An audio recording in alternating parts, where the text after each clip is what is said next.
लगभग 100 सीटों पर बहुत थोड़े थोड़े वोटों से हारे। और जहां तक भाईचारा बना करके दिखाने का हम लोगों ने वादा किया था बहन मायावती जी को, तो उसको दिखाने का भी काम किया। हम लोग 16 सीटें जीते थे पहले, रिजर्व सीटें जो थी। और जब भाईचारा बनाया, जब ब्राह्मण समाज के लोगों ने खुल करके जो रिजर्व सीटें थी उसमें अपना पूरा दमखम अपना उन्होंने लगाने का काम किया और तन मन धन से उन्होंने वहां ताकत लगाई, तो उसका नतीजा निकला कि 16 से बढ़ करके 62 सीटों पे हमारे भाई बहन जीत करके आए थे। लेकिन उसके बाद सरकार बनी। बहन मायावती जी ने उस दिन जो वादा किया था, उन्होंने ब्राह्मण समाज से कि अगर आप हमारे साथ में हैं, आपने अपना भाईचारा बना करके और अपनी ताकत दिखाने का काम किया, तो आपका जो खोया हुआ मान सम्मान है उसको लौटाने की जिम्मेदारी फिर हमारी है। और उन्होंने उसको निभाने का काम किया। सरकार बनी तो जितनी हमें भी उम्मीद नहीं थी, सही माने में हम भी इतनी उम्मीद नहीं करते थे, उन्होंने जब सर्व समाज को दिया, हर समाज के लोगों को उन्होंने बड़े बड़े पद भी दिए, मंत्रालय भी दिए, सब कुछ दिए। लेकिन जब ब्राह्मण समाज की बारी आई तो उन्होंने अपने हाथ दबाने का काम नहीं किया। उन्होंने दोनों हाथ खोल करके 15-15 कैबिनेट मंत्रालय ब्राह्मण समाज के लोगों को देने का काम किया। उन्होंने इतना ही नहीं, 15 से ज्यादा एमएनसी ब्राह्मण समाज के बनाने का काम किया। सुबोध पराशर जी भी आपके सामने जो खड़े हैं, उसी समय एमएनसी बनाने का काम बहन मायावती जी ने किया था। और इसके साथ साथ में उन्होंने विधान परिषद में अध्यक्ष भी ब्राह्मण समाज का बना करके ब्राह्मण समाज का सम्मान बढ़ाने का काम किया। उन्होंने 6 लोकसभा में ब्राह्मण समाज के लोगों को भेजा। और इतना ही नहीं, 35 से ज्यादा लोगों को ब्राह्मण समाज के उन्होंने चेयरमैन और वाइस चेयरमैन बना के कैबिनेट मंत्री का दर्जा देने का काम किया। उन्होंने पूरे उत्तर प्रदेश में जहां महाधिवक्ता ब्राह्मण समाज का बनाया, प्रमुख सचिव उन्होंने मुख्य सचिव ब्राह्मण समाज का बनाया, डीजीपी ब्राह्मण समाज का बनाया, उन्होंने प्रमुख सचिव न्याय ब्राह्मण समाज का बनाया और एडिशनल कैबिनेट सेक्रेटरी ब्राह्मण समाज का बनाया। और इसके साथ साथ में लगभग 5000 वकीलों को उत्तर प्रदेश में जो हाई कोर्ट लखनऊ, इलाहाबाद और जिला अदालतों में काम कर रहे थे, उन्होंने ब्राह्मण समाज के वकीलों को उन्होंने सरकारी वकील बनाने का काम किया। और उसके साथ साथ में उनकी 10 गुना उन्होंने मेहनताना भी बढ़ाने का काम किया।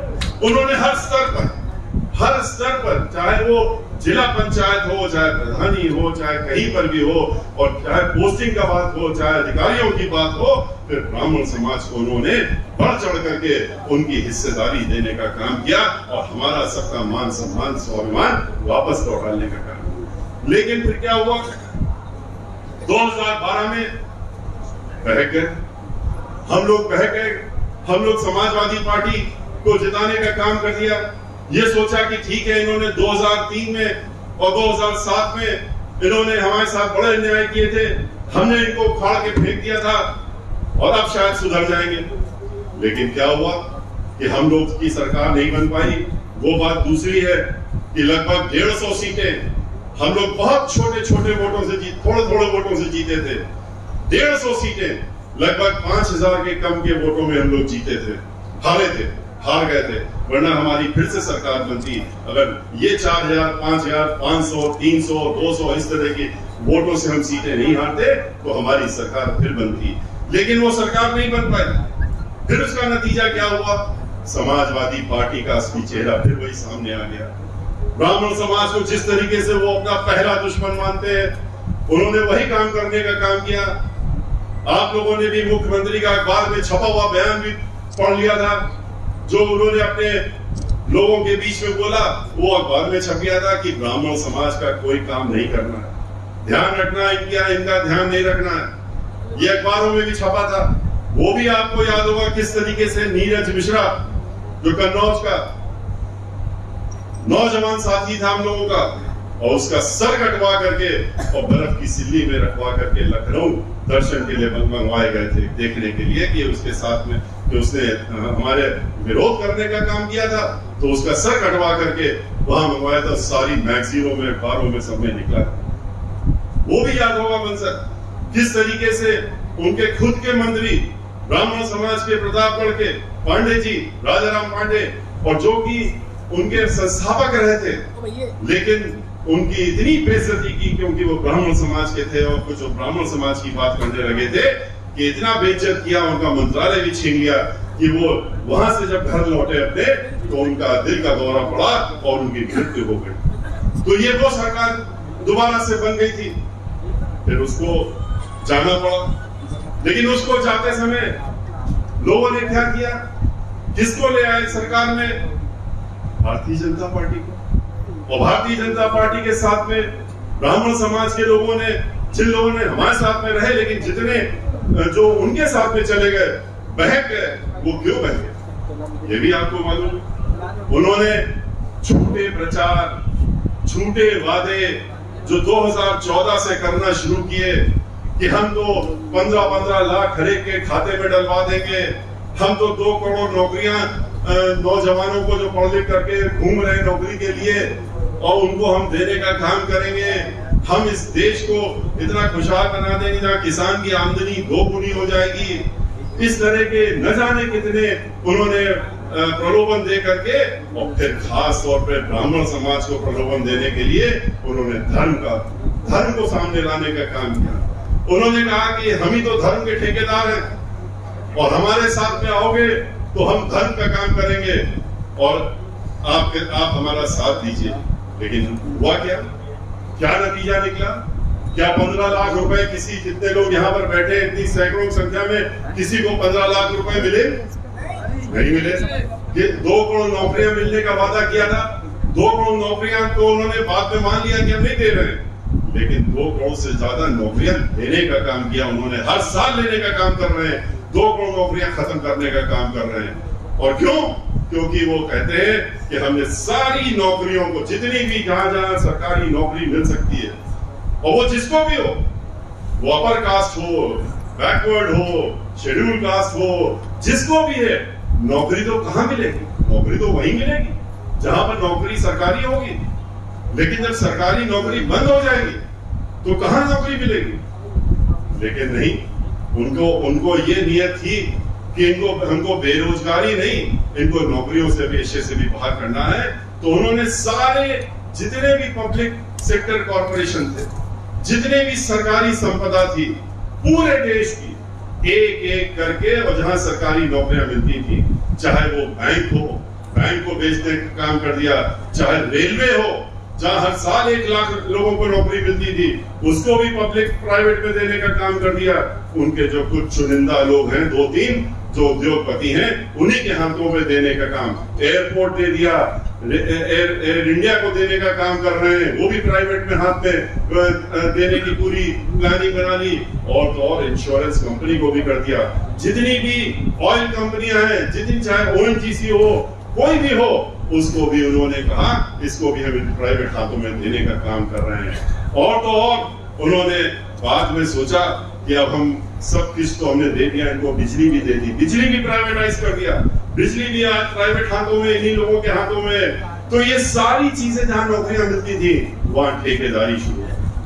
ठेके में नौकरियां मिलेंगी, जिसको वो ठेकेदार चाहेगा, जितने घंटे काम लेना चाहेगा उतने घंटे ठेकेदारी लेगा। न कोई पेंशन होगी, न कोई स्थायी नौकरी होगी, और आप जितने हमारे नौजवान साथी हैं वो सड़कों में खाली घूमने का काम करेंगे। जब हमने इनसे पूछा पार्लियामेंट में खड़े होकर के सवाल किया बहुजन समाज पार्टी की तरफ से कि आखिर ये बेरोजगार लोग जो हैं, जिनको आपने कहा था कि हम 2 करोड़ नौकरी देंगे, उनका क्या होने वाला? तो कहते हैं कि आप इनसे कहिए अपना रोजगार खुद कर लें। क्या रोजगार कर लें? कहते हैं कि ये पढ़े लिखे हैं, तो इनसे कहिए कि पकौड़ा बेचें, पकौड़ा बेचने का काम करें। आप लोगों ने भी सुना हो, पकौड़ा बेचना हम लोग खराब नहीं मानते। पकौड़ा और जो ये सब लोग बेचते हैं और तरह के ठेले लगाते हैं, हम लोगों की पार्टी तो उन्हीं के साथ खड़ी रहती और उनके लिए ही दिन रात काम करती है, इस तरह के लोगों के लिए। लेकिन आप पढ़े लिखे जो PhD होल्डर है, जिनको आपने वादा किया कि हम नौकरी दिलाएंगे, उनकी नौकरियां जहां पर मिल सकती थी उसको खत्म करके, और आप ये कहिए कि पकौड़ा बेचने का काम करिए, इससे ज्यादा वादा खिलाफी और धोखेबाजी नहीं हो सकती। लेकिन ये सरकार वो है जो धोखा तो दे देती है, धोखा खुल के देती है। इन्होंने जब सारी चीजें पूरे देश को बेचने का काम कर दिया, तब आपने देखा कि एक चीज बच गई थी, और इनके उन चुनिंदा बिजनेसमैन ने कहा कि हमको अब सब मिल गया, हर चीज मिल गई, लेकिन अभी हमें जमीन नहीं मिली है। और इसलिए जमीन पाने के लिए 3 कानून लेकर के आए किसानों के विरुद्ध। ऐसे कानून लेके आए जो किसानों के लिए आत्महत्या करने के बराबर है, जिसमें कि आप कहते हैं कि हम मजबूर कर देंगे कि ठेके में जमीन दो अपनी, और उसमें उपज मिलेगी, जो आएगी तो आपको हम पैसा देंगे, नहीं आएगी तो आपको हम पैसा नहीं देंगे। और लेकिन ठेका एक दिन का नहीं होगा, ठेका तो कई वर्षों का होगा। आपसे 1 साल आपको पैसा दे देंगे, 2 साल दे देंगे, और उसके बाद क्या करेंगे? और जो मिनिमम प्राइस मिलता है, जो न्यूनतम पैसा मिलता है, वो भी उन्होंने कानून में लिखने का काम नहीं किया। और अंत में क्या होगा कि जो ये किसान हमारे हैं, जो सड़कों में इस समय खड़े हैं, जो लड़ाई लड़ रहे हैं, जो पार्लियामेंट में हम लोग जिनके साथ कंधे से कंधा मिला करके रोज आना हम लोग वहां पर उनके साथ में उनके लिए प्रदर्शन कर रहे हैं, लेकिन इनके ऊपर कोई असर नहीं हो रहा है, क्योंकि इनकी नीयत उनकी जमीनों पर आ रही है। जब पूछा पार्लियामेंट में हम लोगों ने, हमने बहुजन समाज पार्टी की तरफ से पूछा कि आखिर आप इनके पीछे क्यों पड़े हुए, इन कानूनों को इनके ऊपर क्यों थोपना चाहते हैं? कहते नहीं, आपको मालूम नहीं है, ये कानून इनके हक में है। तो उसका प्रश्न हमने दूसरा किया, हमने कहा कि अगर ये इनके हक में है, जिसके हक में है वो कहता मेरे हक में नहीं है और हम इसको नहीं लेना चाहते, तो आप इनके ऊपर क्यों थोप रहे हैं, क्यों जबरदस्ती कर रहे हैं? उसका कोई जवाब नहीं। ये कैसे कह दे कि हमने तो ठेका ले लिया किसी से कि हम ये जमीन उनको दिलवा देंगे, और चंदा आ चुका है पार्टी में, उसके लिए हजारों करोड़ रुपए चंदा आ गया है, जिसको कि हमें वापस करना पड़ेगा अगर हमें जमीन नहीं दिलाएंगे। इसीलिए ये भी अड़े हुए हैं कि हम जमीन तो किसानों की छीन करके रहेंगे और इनको हम बेघर कर देंगे, इनको जमीन से बेदखल कर देंगे। ऐसी स्थिति आज उत्तर प्रदेश में है। लेकिन क्या हुआ कि आज आपके सामने कुछ नहीं छिपा है। आपने देखा जब बहुजन समाज पार्टी की सरकार थी तो किस तरह का उत्तर प्रदेश में विकास हो रहा था। 28,000 गांव डॉक्टर अंबेडकर गांव जो थे उनको समग्र विकास करके बहन मायावती जी ने पहले 5 साल में किया था।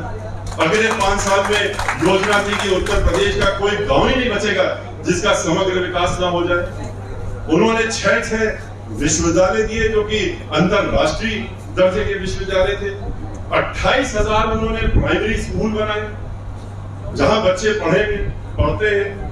उन्होंने 5,000 हाई स्कूल और 5,500 के करीब 500 उन्होंने डिग्री कॉलेज बनाए, लेकिन इसलिए जिससे कि उसमें से बच्चों की पढ़ाई हो सके। एक तो नहीं 23 जिले बनाए उन्होंने उत्तर प्रदेश के। और जब जिला बनता है तो आप जानते हैं कि जिले में हर चीज बनती है, फिर चाहे वो कलेक्ट्रेट हो, चाहे हॉस्पिटल हो, चाहे जो भी चीज हो, जिसकी भी चीज सोच लीजिए एक जिले में जो होनी चाहिए वो उन्होंने देने का काम किया। तो उनकी योजना हमेशा ही रही, बिजली जो थी जो 6,000 मेगावाट बनती थी 13,000 मेगावाट पहुंचाने का काम किया। पूरे देश का जहां पर पीछे हट रहा था, बहन मायावती जी ने उत्तर प्रदेश को विकास की राह में लगा दिया था। 5.5% जहां पर पूरे देश में जो विकास दर चल रहा था, बहन मायावती जी ने बढ़ा करके उसको 7.5% करने का काम किया था सिर्फ उत्तर प्रदेश में, और अपनी कारकुशलता से। लेकिन कानून की व्यवस्था बहन मायावती जी के समय जो थी वो आपको भी याद है। हमारी बहनें, हमारी माताएं, बेटियां सब सुरक्षित थी, वो असुरक्षित नहीं रहती थी। वो रात के 12 बजे भी अगर उनको कहीं जाना होता था किसी काम से, वो निकलने में हिचकती नहीं थी, क्यों? उनको मालूम था कि हमारी मुखिया और मुख्यमंत्री उत्तर प्रदेश की बहन मायावती जी हैं और किसी की हिम्मत नहीं है कि हमारी तरफ गलत निगाह में उठा के देख ले। उस तरीके से नहीं जो आज हो रहा है। हर 2 घंटे में एक महिला का जो है रेप हो रहा है। जो आंकड़े, सरकारी आंकड़े, उत्तर प्रदेश का यही प्रदेश की कल्पना हम लोगों ने की थी जहां हर 2 घंटे में एक रेप होता है। ऐसा प्रदेश बना के इन्होंने दिया हम लोगों को। किस तरीके से हाथरस में एक दलित समाज की महिला बेटी हम लोगों की किस तरीके से उसके साथ में क्या नहीं हुआ, रेप हुआ, उसके बाद वो उसकी जब जान चली गई तो उसके बाद इतना कौन सा विभत्स इन्होंने अपना रूप दिखाने का काम किया, कौन सा चेहरा दिखाया। वो चेहरा तो उस दिन, असली चेहरा तो उस दिन देखने को मिला जब लखनऊ में बैठ करके और ये निर्देश जिला मजिस्ट्रेट को हुए कि जो लोग जो इसमें दोषी हैं वो हमारे अपने हैं, उनको हर हाल में बचाना है, उनका ध्यान रखना है। इसलिए ये देखो कि ये जो लड़की जिसकी मृत्यु हो गई है, इसका शरीर उनके घर वालों को नहीं मिलना चाहिए। मीडिया को पास में नहीं भड़कने देना चाहिए। मीडिया को दौड़ा करके 1 किलोमीटर दूर तक पहली बार मीडिया के लोगों के ऊपर भी लाठियां भांजने का काम हुआ उस दिन, और सारे लोगों को वहां से कर्फ्यू लगा करके हटा करके घर वालों को आपने घर के अंदर शिक्षा लगा करके और बंद कर दिया ताले में। चीखती रही उसकी माँ, कहती रही कि हमको देख तो लेने दो, आखिरी दर्शन तो कर लेने दो अपनी लड़की के। लेकिन नहीं, आदेश तो लखनऊ से आया है कि नहीं, इनको दर्शन कराना है, इसको ले जाके रात में, आधी रात में 2 बजे जला देना है। और 2 बजे ले जाकर के आप सब लोगों ने देखा कि किस तरीके से मीडिया के कुछ लोगों ने छिप करके अपनी मार खाने के बाद भी और दौड़ा जाने के बाद भी उन्होंने तस्वीर खींच के पूरे देश को, पूरी दुनिया को दिखाया कि किस तरीके से रात में 2 बजे उन्होंने पुलिस वालों से पेट्रोल डलवा करके और उसको आग लगा करके जलाने का काम किया। हम लोगों को शर्मसार ही नहीं किया। हम लोगों को उस दिन अपने ऊपर इस प्रदेश का एक रहने वाले व्यक्ति को समझ करके अपने ऊपर भी घृणा होने लगी कि हम ऐसे प्रदेश में रह रहे हैं जहां एक लड़की के साथ में इस तरह से हो रहा है। लेकिन उनके ऊपर कोई असर नहीं हुआ। उन्होंने देखा, आपने देखा किस तरीके से जब 2017 में इनकी सरकार आई और सरकार आते ही इन्होंने ये तय कर लिया कि ब्राह्मण समाज को सबक सिखाना है, ब्राह्मण समाज को ठिकाने लगाना है, दलित समाज को सबक सिखाना है।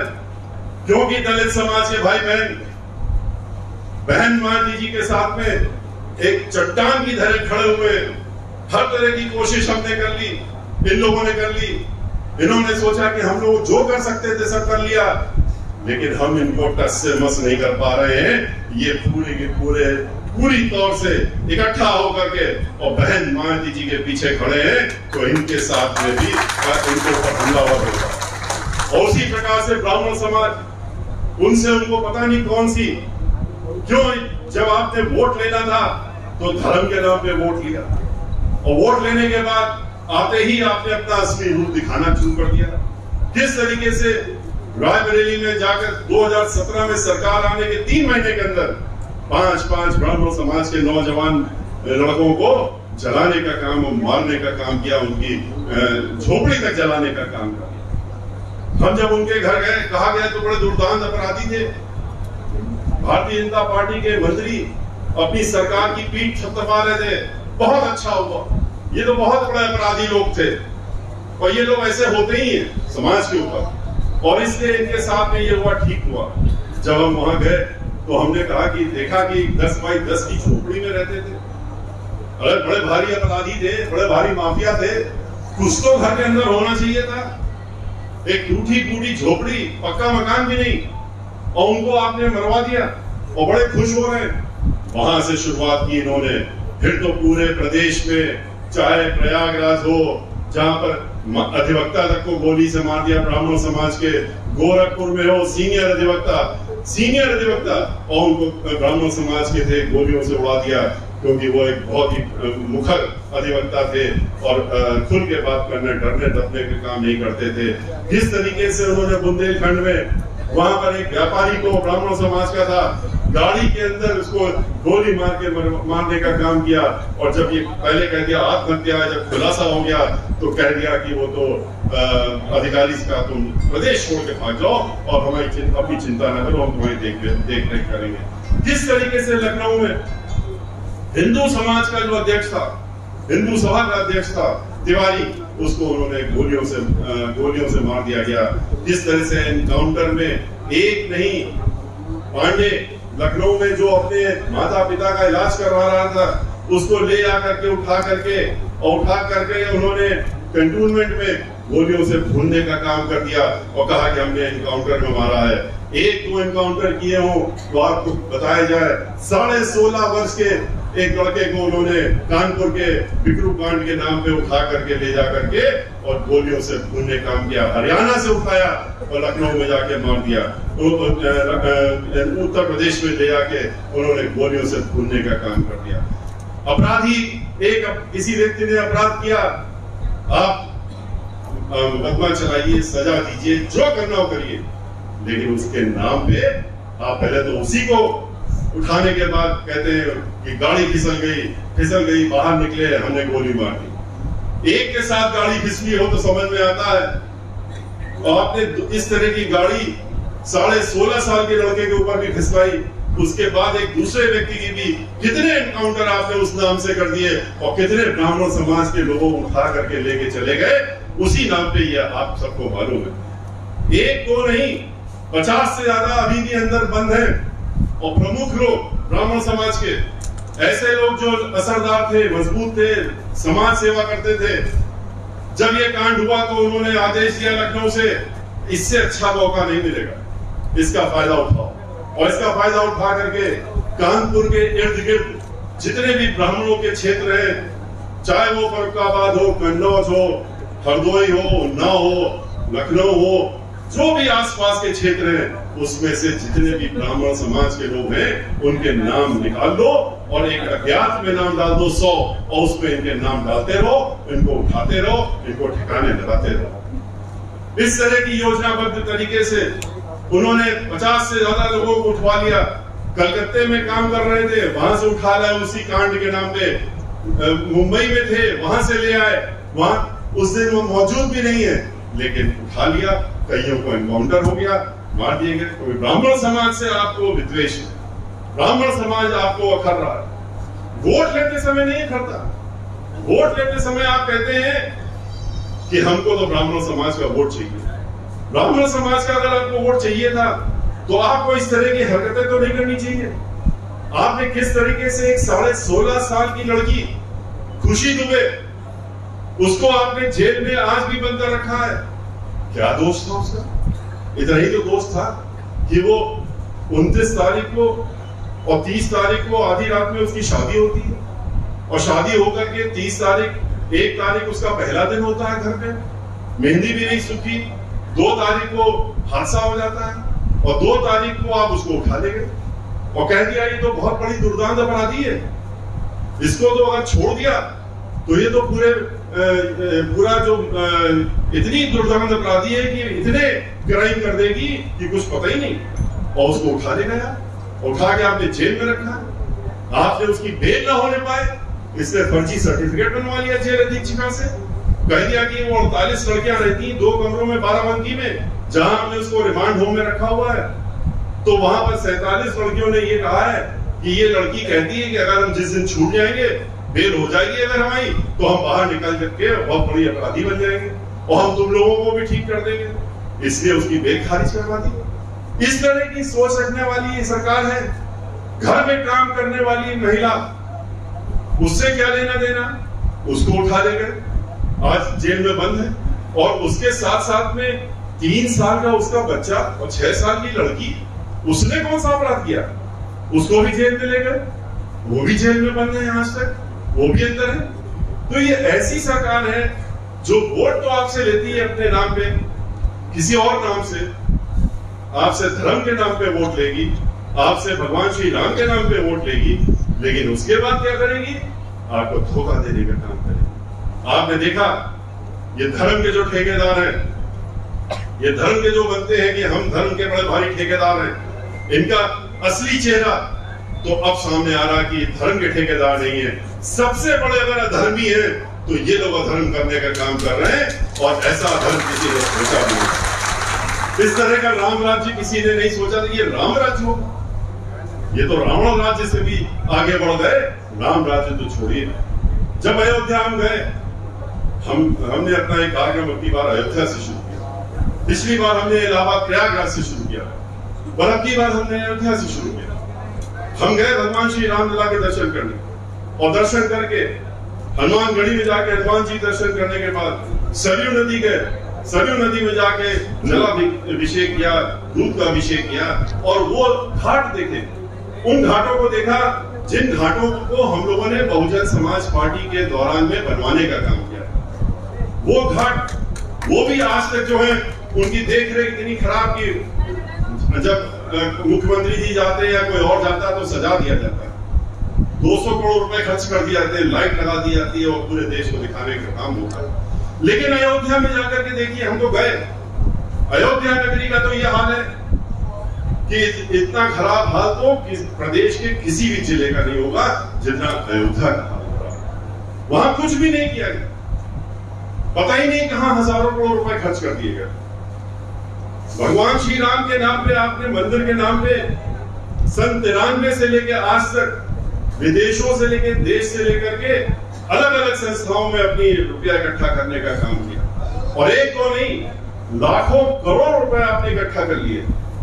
और जब सर्वोच्च न्यायालय ने निर्णय दिया और निर्णय देने के बाद जमीन मिली तो आप फिर से झोला लेके चल पड़े, हर घर में झोला लेके पहुंच गए और झोला फैला के कहने लगे हमको रुपए दे दो, हमको मंदिर बनाना। भाई आपके पास जो पैसा लाखों करोड़ रुपया वो क्या कर रहे हैं? और फिर कहते हैं कि हमने 10,000 करोड़ रुपया चलिए मिल गया, अब इनको और रुपया चाहिए मंदिर बनाने के लिए। तो रुपया किस लिए चाहिए जब रुपया आपके पास पहले से है? उसका कहां इस्तेमाल हो रहा है? उसका हिसाब तो आपको देना ही पड़ेगा। और मंदिर कहां है? कौन सा मंदिर बना रहे हैं आप? कोई मंदिर नहीं बन रहा वहां पर। हम तो स्वयं गए वहां पर, खाली 5 अगस्त को एक साल पहले एक बड़े शान शौकत के साथ में लगभग 200 करोड़ रुपए खर्च करके उस प्रोग्राम में 4 ईंटों का पूजन हुआ था। कोई भूमि पूजन नहीं हुआ। लोगों को धोखे में रखा कि हम भूमि पूजन कर रहे हैं, वहां तो ईंट पूजन हुआ था। और वो ईंट कहां चले गए ये भी किसी को नहीं पता। जबकि पूरे देश के पंडितों ने और सबने कहा था कि ये दिन जो है शुभ नहीं है, इस दिन तुमको नहीं भूमि पूजन करना चाहिए। लेकिन नहीं, हमें तो यही दिन करना है, हमको तो यही अच्छा लगता है, इसलिए हम इस दिन में करेंगे। नियत ही नहीं है मंदिर बनाने की, खाली धर्म के नाम पे वोट लेने की नियत है। मंदिर बना देंगे तो मुद्दा कहां है? अब मंदिर बना देंगे तो वोट कैसे मांगे आपसे? सर्वोच्च न्यायालय ने निर्णय दे दिया, उनका मुद्दा खत्म हो गया। जिस नाम से वोट मांगते थे वो खत्म हो गया, इनका असलियत भी सामने आ गई। आप बड़े भारी बनते थे कि हम जमीन, अगर आपकी सरकार यहां भी थी, दिल्ली में थी, क्यों नहीं कानून बना दिया? किसानों के ऊपर कानून थोप सकते हो और धक्का मुक्की में कानून पास करा सकते हैं, इसका कानून क्यों नहीं बनाया? क्योंकि नियत नहीं थी। सोच यही है कि हमें इसमें नहीं बनाना है। आप न्यू तो छोड़िए, मंदिर तो छोड़िए, अभी न्यू भी नहीं पड़ी है, न्यू बनना भी शुरू नहीं हुई है, तो मंदिर क्या बनेगा? ये तो आपको ऐसे ही बैठा के रखेंगे, पैसे इकट्ठा करते रहेंगे, पैसों का इस्तेमाल कहां करेंगे ये वही जानते हैं और हम लोग भी जानते हैं कि किस तरह से अपनी पार्टी के लिए और अपनी पार्टी को बढ़ाने के लिए और आने वाले चुनावों के लिए, हर चुनाव में, वरना कैसे इतना पैसा खर्चा करते। अभी उत्तर प्रदेश का चुनाव आ रहा है, आप लोग खुद देख लेंगे, एक एक शहर में, एक एक कॉन्स्टिट्यूएंसी में इनके दसियों रथ चल रहे होंगे, 20,000 रथ का इंतजाम करा जा रहा है। उत्तर प्रदेश के लिए खाली 50 हेलीकॉप्टर इकट्ठा हो गए हैं, फिर उसको बढ़ा करके हर जिले के हिसाब से एक हेलीकॉप्टर, 75 हेलीकॉप्टर कर रहे हैं, ये वो अभी से तैयार कर रहे हैं। छोटे वाले हवाई जहाज इकट्ठा कर रहे हैं। तो ये सब पैसा जो करोड़ों अरबों लगे कहां से आएगा? तो वो यही पैसा है जो चंदा में लेकर के और भगवान राम के नाम पे लेकर के उसको इस्तेमाल करने का काम करते हैं। नियत उनकी ये नहीं है। हमसे पूछने लगे, हमसे प्रश्न करने लगे अयोध्या जाते ही, आप लोगों ने भी देखा हो मीडिया के माध्यम से, और कि आप ये बताएं मिश्रा जी के अयोध्या क्यों आए? इनका अयोध्या से क्या लेना देना? अयोध्या क्यों आ गए? लो भाई, अयोध्या हम पहली बार थोड़ी ना है, पहले भी जा चुके हैं। और हम तो ब्राह्मण समाज में जन्मे व्यक्ति हैं, हमारे तो संस्कारों में पैदा होने के बाद से ही संस्कार डाल दिए जाते हैं। उपनयन संस्कार, जनेऊ संस्कार होते होते तो इतने संस्कार हो जाते हैं, 7 के लगभग संस्कार हो जाते हैं जो हम लोग को करा दिए जाते हैं, जिसमें ये सारी चीजें, भगवान की पूजा करना, स्तुति करना, चाहे देवी माँ की हो, चाहे भगवान राम की हो, हनुमान जी की हो, सब तो रटा दिया था। और हम लोगों की पद्धति यही है कि घर से निकलने के पहले यही बताया गया कि पहले ही पूजा कर लो, उसके बाद घर से बाहर निकलो। तो हम अगर हमको आप क्यों रोक रहे भाई? आज तो आपने कब्जा कर लिया, पूरे प्रदेश के मंदिरों में कब्जा करने की योजना बना ली है कि मठ के लोगों को छोड़ दिया गया है कि जाओ जहां जहां ये ब्राह्मण पुजारी बैठे हुए मंदिरों में, उन मंदिरों में गुरु पूर्णिमा से शुरू कराया कार्यक्रम इन्होंने कि आप जाइए 2-2 4-4 बैठ जाइए जाके, और धीरे धीरे ये ब्राह्मण जो पुजारी हैं और पाठ करने वाले हैं, मंदिर चला रहे, इनको धीरे धीरे बाहर निकालिए और इन मंदिरों को कब्जे में ले लीजिए। जैसे संस्कृत विद्यालयों को बंद करने की योजना बना दी, बंद ही करा दिए। 1500 में से 500 बंद हो गए। पिछले साल आदेश निकला कि अब जो बचे उनको भी आधे कर दो। तो ये इस तरह की योजना बना के चलते हैं। धर्म के नाम पे ठेकेदारी करते हैं, लेकिन जब धर्म के नाम पे ठेकेदारी करते हो तो कम से कम धोखा देने की बात करते हो, लेकिन इनको कोई असर नहीं होता। ये वो लोग हैं जो कि आपको इसी तरह से बरगला करके वोट लेने का काम, आपस में बांटने का काम, आपस में लड़वाने का काम, भाईचारा खत्म कराने का काम, इस तरह का तनाव बनवाने का काम, जिससे कि इनकी रणनीति चलती रहे, इनका वोट चलता रहे, इनका काम चलता रहे। इनको विकास के नाम पे कुछ नहीं करना है। प्रदेश में विकास के नाम पे क्या हो रहा है कुछ तो दिखा दे। खाली रोजाना 5 करोड़ रुपया इनका एडवर्टाइजमेंट में जा रहा है। 5 करोड़ रुपया रोज। अगर इतना ही लगा दे स्कूलों पे तो सारे स्कूल खुलने हैं, फिर चलने लगे, टीचर मिल जाएंगे, अध्यापक मिल जाएंगे, तो सड़कों में घूम रहे हैं, लाठियां खा रहे हैं अपनी नौकरी के लिए। लेकिन नहीं, खाली बड़ा भारी पोस्टर छप जाता है, अखबारों में छप जाता है कि उत्तर प्रदेश वो सबसे बड़ा उत्तम प्रदेश। अगर यही उत्तम प्रदेश है जहां पर कि विकास के नाम पे सिर्फ विनाश हो रहा है, जहां महिलाएं सुरक्षित नहीं है, जहां किसान परेशान हो रहा है, जहां मजदूर परेशान है, जहां रोजगार खत्म हो गया, जहां छोटे छोटे जो कारखाने थे वो बंद हो गए क्योंकि आप जीएसटी ले आए, आपने नोटबंदी कर दी, आपने लोगों को घरों से बाहर निकाल के आपने गैस सब्सिडी के नाम पे बोला और उसको 200 से बढ़ा करके फिर धीरे धीरे 1200 पे पहुंचाने का काम कर दिया। आपने पेट्रोल के दाम जो 60 रुपए थे उसको 110 पहुंचाने का काम कर दिया है, और वो सारा रुपया आप अपनी जेब में रखते हैं, कहां लगाते हैं किसी को नहीं मालूम। राशन के नाम पे बांटने का अभी 5 तारीख को बड़ा भारी फैसला हुआ। 5 किलो हमने चावल दे दिया है और 5 किलो अनाज हमने दे दिया है, और 1 करोड़ लोगों को चावल और गेहूं दे दिया। चावल दिया है या गेहूं दिया, दो में से एक चीज 5 किलो दे दिया है। 5 किलो चावल और गेहूं आप दे करके उनका कहते हैं कि 1 करोड़ गरीब लोगों को हमने बांटा। इनको ये कहते समय भी शर्म नहीं आती कि आपके प्रदेश में आप खुद कह रहे हैं 1 करोड़ ऐसे गरीब लोग हैं जो खाना नहीं खा सकते थे दिन रात, तो हमने 5 किलो दे दिया है, अब वो 15 दिन तक कम से कम खा पी करके जीवित रहेंगे। आप उनकी देखभाल करने की जगह, उनको रोटी रोजी देने की जगह आप कहते हैं कि हमने 5 किलो का अन्न दे दिया जो 15 दिन के लिए काफी है, और क्या और कहते हैं मैंने दे दिया। जो पैकेट दिया जा रहा है उसमें भारतीय जनता पार्टी का मुहर लगी हुई है। ठीक है, अगर भारतीय जनता पार्टी वाले देते हम उसका स्वागत करते। जो आपने लाखों करोड़ रुपया कमा लिया है भगवान श्री राम के नाम से, उसमें से निकाल करके बांट देते। लेकिन आपने तो आपके ही पैसे से बांटने का काम किया, हम लोगों के ही पैसे से बांटने का काम किया है। जो हम टैक्स देते हैं उस टैक्स से ही तो इनके पास रुपया आता है, इनके पास कहीं और से रुपया नहीं आता। राम मंदिर के नाम का रुपया तो इनके पास चला जाता है, बाकी जिससे निकाल करके खर्च करके एडवर्टाइजमेंट दिखाते हैं, 500 करोड़ रुपया उसमें लगा देते हैं, वो रुपया तो हमारा आपका है जो हम लोग टैक्स दे रहे हैं इनको। तो उससे आप कौन सा हमको दान धर्म दिए दे रहे हो, कौन सी आप बड़ी भारी काम किए दे रहे हो। लेकिन वही कि लोगों को बेवकूफ बनाना है, लोगों को समझाना है कि देखो हम कितना बड़ा काम करने जा रहे हैं, 15 दिन की हमने जिंदा रख दिया लोगों को, इस तरह की बात करना। सबने देखा कि किस तरह से कोरोना में लोगों को परेशानियां हुई, किस तरीके से बेइज्जत सरकार को कटघरे में जब खड़ा किया गया तो मीडिया के लोगों पर हमला होगा। ये भी आप लोगों ने देखा किस तरह से लोगों की सैकड़ों की संख्या में मौत हुई क्योंकि इनके बद इंतजामी की वजह से। लेकिन ये अपनी पीठ ठोकते नहीं थकते हैं। तो इसलिए ऐसे लोगों के बारे में आप लोगों को सोचने की जरूरत है, आपको इन सब बातों को ध्यान में रखने की जरूरत है, आपको इन सब बातों को औरों को भी बताने की जरूरत है। अपने पास तक सीमित मत रखिए, गोष्ठी का आयोजन का एक मकसद है और मुख्य मकसद यही है कि आप जितने लोग यहाँ पर आए हुए आप इन बातों को लेकर के इसमें गहन विचार करिए और खास तौर से ब्राह्मण समाज के लोग जो बुद्धिजीवी कहलाते हैं, बुद्धिजीवी होते भी हैं, लेकिन अफसोस कभी कभी हम लोग बुद्धिजीवी होने के बाद भी अपनी बुद्धि का इस्तेमाल नहीं करते और इस्तेमाल कभी कभी करते भी है तो गिर भी कर देते हैं, दूसरे को दे देते हैं या उस बुद्धि में जंग लग जाने देते हैं। तो उसके जंग को साफ करिए, अपनी बुद्धि का इस्तेमाल अपने लिए करिए, स्वयं के लिए करिए, अपने समाज के लिए करिए, सब समाज के लिए करिए।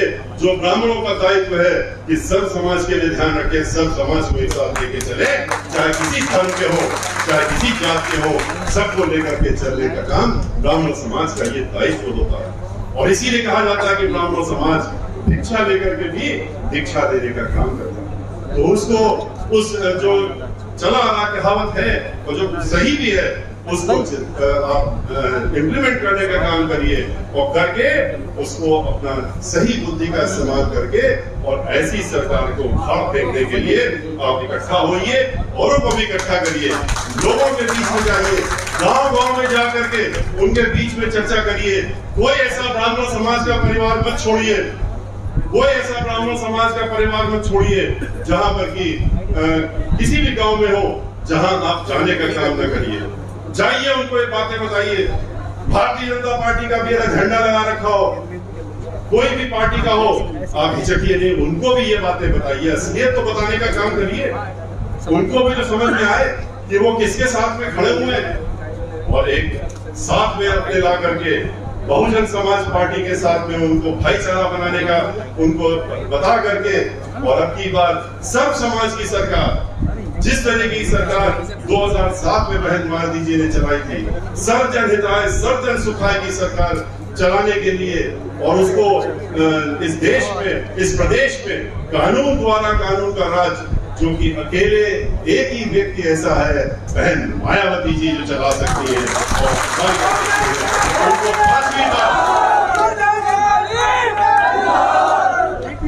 और उनको 5वीं बार आप उनको मुख्यमंत्री बना करके और इस प्रदेश में अमन चैन का एक वातावरण बना करके एक कानून द्वारा कानून राज बनाने का स्थापना करने का काम करिए।